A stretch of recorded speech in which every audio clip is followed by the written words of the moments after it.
Seruput kopi dulu, Lur. Hari ini kita bahas kabar yang cukup bikin banyak pihak panas dingin, terutama di kawasan Asia Tenggara, soal pesawat tempur generasi 5 Kaan buatan Turki yang makin serius diarahkan ke Indonesia.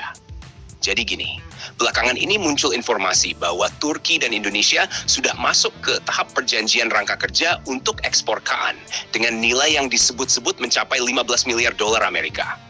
Ini bukan angka kecil, dan yang perlu digarisbawahi, ini masih perjanjian kerangka, belum kontrak pembelian final. Tapi justru di situ menariknya, karena biasanya perjanjian kerangka itu sudah jadi fondasi politik, industri, dan teknis sebelum proyek benar-benar dikunci. Menurut pernyataan dari pihak industri pertahanan Turki, proses penjualan Kaan ke Indonesia memang dirancang dalam 3 tahap. Tahap pertama adalah penandatanganan perjanjian rangka kerja, dan ini disebut sudah berjalan. Tahap kedua dan ketiga direncanakan menyusul, dengan target sekitar tahun 2026. Setelah semua tahap ini selesai, barulah program masuk ke fase implementasi penuh, mulai dari produksi, konfigurasi khusus, sampai integrasi sistem.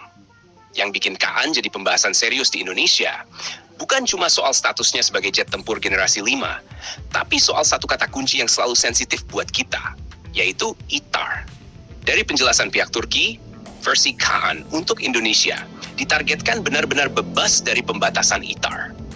Artinya, tidak bergantung pada izin ekspor Amerika Serikat untuk suku cadang utama, sistem kritikal, atau persenjataan kunci. Bahkan disebutkan, Indonesia lebih memilih menunggu sampai mesin domestik Turki untuk Kaan benar-benar siap, dibanding memaksakan versi awal yang masih bergantung mesin asing. Ini menunjukkan pendekatan yang sangat strategis. Bukan sekadar beli cepat, tapi nunggu platform yang secara politik dan operasional lebih aman untuk jangka panjang. Kalau kita tarik ke belakang, pengalaman Indonesia dengan berbagai platform tempur sebelumnya memang membuat isu ITAR ini jadi pelajaran mahal.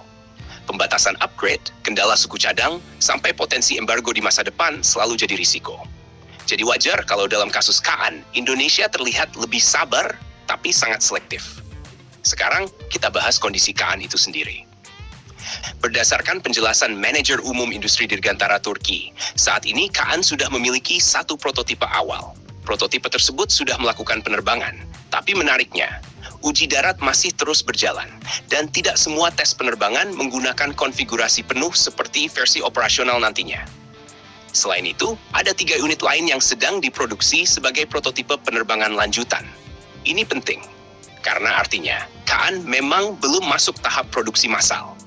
Dia masih berada di fase pengembangan intensif, validasi struktur, avionik, dan sistem sensor. Tapi justru disinilah peluang Indonesia terbuka lebar. Kalau masuk sejak fase ini, Indonesia bukan cuma pembeli, tapi bisa ikut bentuk konfigurasi, mulai dari sensor, data link, sampai persenjataan yang digunakan. Dan jangan lupa, Turki sendiri saat ini sedang agresif membangun ekosistem pertahanan yang relatif mandiri. Dari rudal udara ke udara, rudal jelajah, sampai sistem sensor dan radar AESA, semuanya sedang didorong agar tidak terus bergantung pada Barat. Kalau Indonesia masuk ke